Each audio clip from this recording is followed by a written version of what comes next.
Tu vas manger comment? Tu vas t'habiller comment? Ta maison sera dans le noir. Tu n'auras pas d'eau et tu n'as pas de puits. Comment auras-tu les vêtements? Comment feras-tu? Et pendant qu'à la maison on ne mange pas, tes enfants voient le voisin du quartier qui a eu la marque de la bête, il roule carrosse, il a la maison, il a l'électricité, ses enfants vont à l'école, tes enfants commencent à envier ceux qui ont la marque de la bête. Comme en ce temps-ci, il y a des chrétiens qui envient les occultistes. Et un jour, ton enfant revient, il a la marque de la bête, il revient avec un téléphone. Mais comment tu as acheté? J'ai pris la marque. Mais sache que la marque de la bête n'est pas seulement une puce électronique, c'est une puce reliée à des démons. Car la Bible dit que Dieu ne pardonne pas à celui qui a la marque. À qui Dieu ne pardonne jamais? Dieu ne pardonne jamais aux démons. Un homme qui a la marque de la bête est considéré comme un démon. Et un enfant rempli du diable vient dans ta maison. Qu'est-ce qu'il fera? Il peut te décapiter au nom de l'Antichrist. C'est alors que la Bible dit que je ne suis pas venu apporter la paix, mais l'épée. L'homme aura comme ennemi les hommes de sa propre maison, les personnes de sa propre maison. Pourrez-vous vivre en cette période-là? Pendant la tribulation, il n'y aura pas que la marque de la bête. Il y aura des guerres. Tout ce que vous voyez aujourd'hui, la Corée qui est en train de faire une arme biologique, tout ce que vous voyez aujourd'hui, des hommes intelligents, au lieu de créer des routes, créent des armes. Dernièrement, je suis sur Internet, bien aimé, je crois non, à la télé. Des gens qui bombardent une arme chimique qui brûle presque les yeux des enfants. Les gens deviennent aveugles. Ils sont en train de tester ces choses. Et les hommes auront la capacité d'envoyer des bombes atomiques dans l'eau, de sorte que l'eau devient amère. Comment vas-tu boire une eau amère? La Bible nous dit que pendant la tribulation, le soleil perdra sa lumière. Une partie de la terre sera dans les ténèbres. La terre est dans les ténèbres et tu n'as pas d'électricité.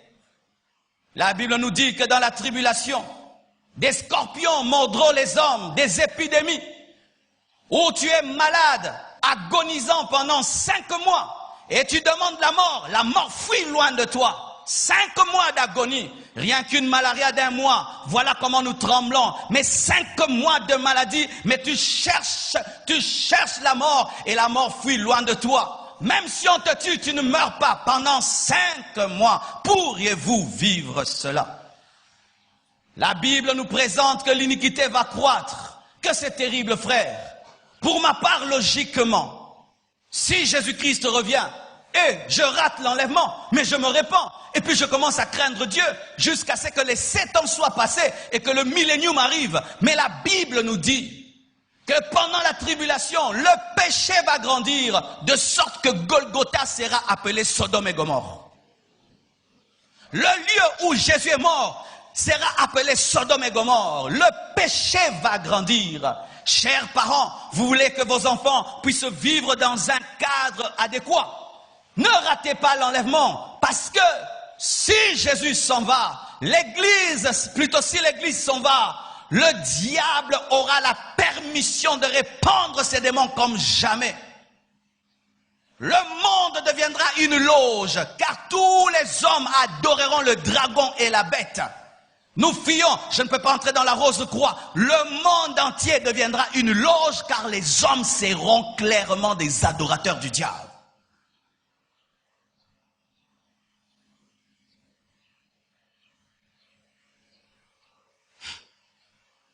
Chez moi à la maison, je n'ai même pas un poulailler. Chez moi à la maison, je n'ai même pas un jardin où je plante même une tomate. Maintenant, tu ne peux pas acheter, tu ne peux pas vendre. Tu n'as même pas un poulailler. Tu n'as même pas des tomates. Comment vas-tu vivre? C'est pourquoi je dis ceci aux familles qui vont rester. Achetez beaucoup de jeans. Je suis très sérieux parce que tu ne peux pas acheter les vêtements. Les jeans, ça dure. Ça peut faire 3 ans et demi. Achetez beaucoup de jeans. Et je dis aux familles, si Jésus-Christ revient et qu'un pasteur reste, vous pensez que le pasteur va commencer à prêcher ici? Ta maison deviendra ton église. Ces temples-ci seront récupérés par l'Antichrist. Parce que si tu vas prêcher clairement Jésus-Christ, tu seras décapité. Nous allons revenir au système des églises des maisons, comme au temps de l'église primitive, après l'enlèvement. Les gens qui auront la vérité, qui se sont repentis, vont commencer à vivre dans des maisons. Et comme on ne va pas avoir les unités pour envoyer les SMS, les gens vont commencer à s'écrire à nouveau des lettres. Tu as le temps. Ou mercredi on te prêche, vendredi on te prêche. Si Jésus-Christ s'en va, tu vas chercher un prédicateur. Tu vas chercher un prédicateur. Tu vas chercher les prédicateurs. Pendant que vous avez l'occasion d'écouter la parole, répentez-vous, répentez-vous, répentez-vous, répentez-vous, répentez-vous. C'est pourquoi je poste cette vidéo sur Internet. Et au jour de l'enlèvement, si tu as encore les unités, suis-la sur YouTube. Je vous assure, cette vidéo va aider beaucoup de gens dans la tribulation. Voici ce que le Seigneur me dit de dire aux gens. Tu es dans une famille de 10 personnes et 9 sont enlevés. Tu restes seul à la maison. Ça peut te pousser à te suicider. Ne te suicide pas. Oui, beaucoup de gens vont se suicider.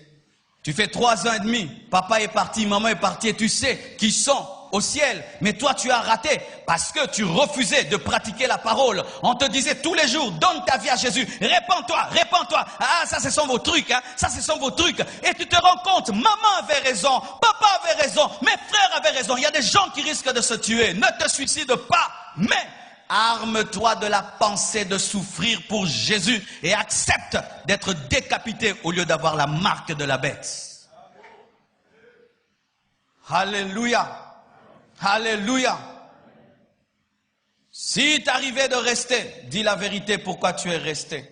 Car beaucoup de gens qui vont rater l'enlèvement vont commencer à dire que Dieu est injuste. Moi, son enfant, pourquoi il me fait ça? Dis la vérité. J'étais un chrétien hypocrite. J'étais un chrétien hypocrite. J'étais un chrétien hypocrite. C'est pourquoi je suis resté. Mais Seigneur, pardonne-moi et donne-moi la force de t'aimer. Et si je dois accepter le sacrifice de ma vie, que je l'accepte. Car il est écrit, celui qui acceptera de perdre sa vie la retrouvera. Mais celui qui la gardera la perdra.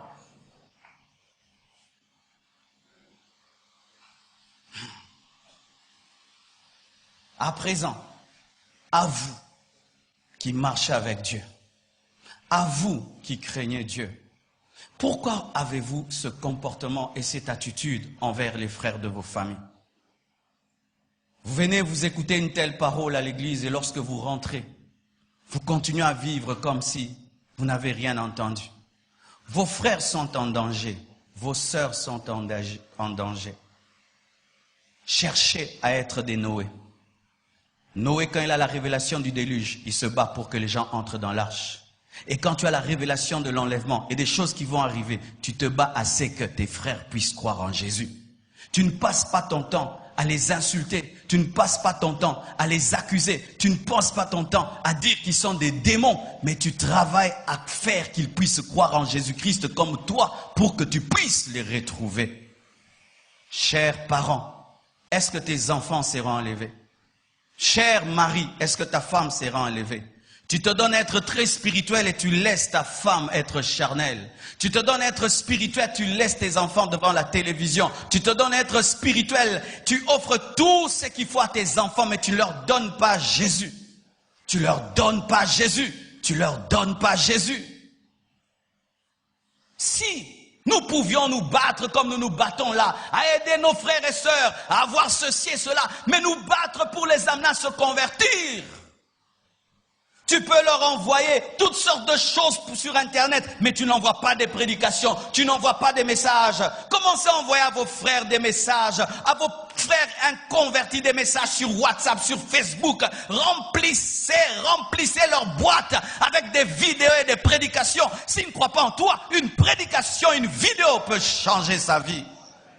Mais qu'est-ce qui arrive? Je peux envoyer à un homme qui n'est pas de ma famille une vidéo de prédication, mais à mon propre frère, à ma propre sœur, nous n'arrivons pas à le faire.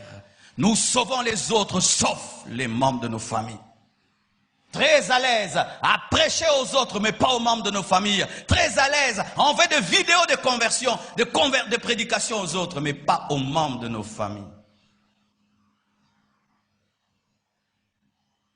Alléluia.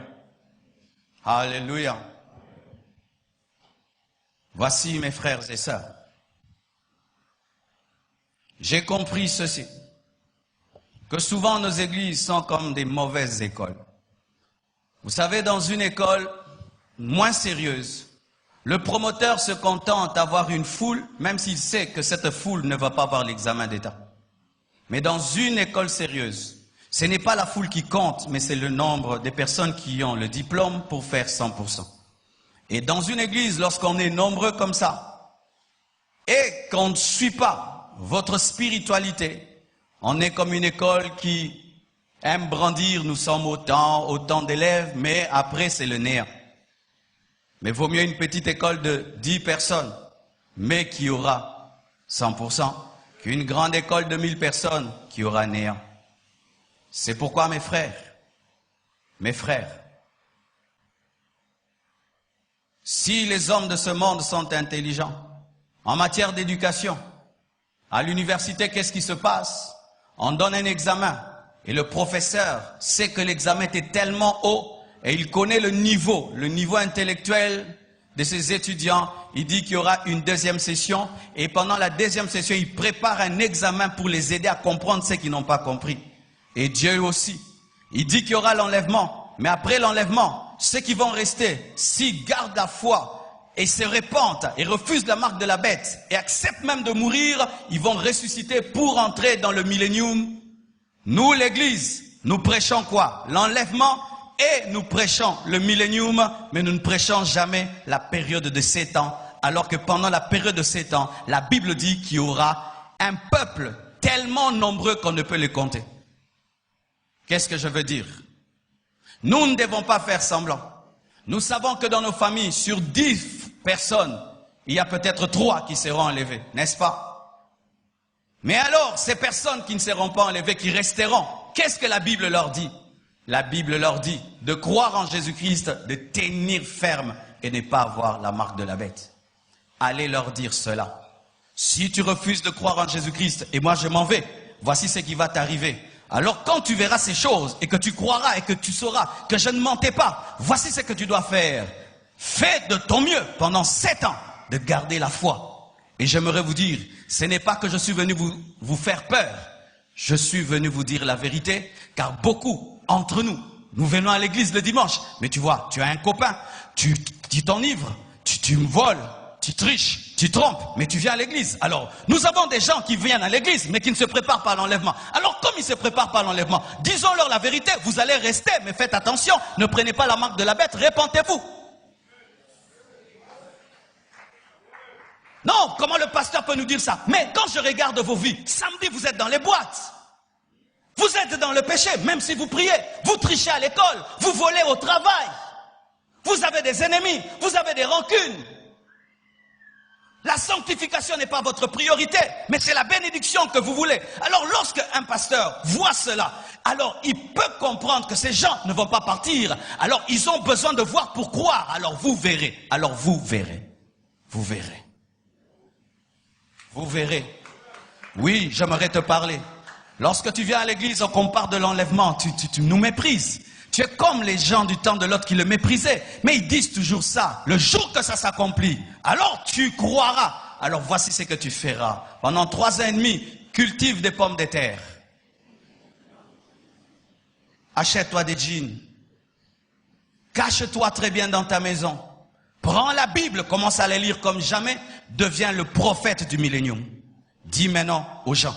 Lorsque les gens vont commencer à faire des informations et disant nous ne comprenons pas, demande la permission de passer à la télévision pour leur expliquer. En soi, hein, ce que Jésus a dit c'est accompli, nous sommes restés, tenons bon parce que l'Antichrist arrive et voici ce qui va arriver. Mais Dieu ne veut pas que tu deviennes un prophète de la tribulation. Mais si tu ne prends pas la décision, c'est ce que tu deviendras, un grand prophète de la tribulation, expliquant l'eschatologie avec précision. Que Dieu vous bénisse abondamment.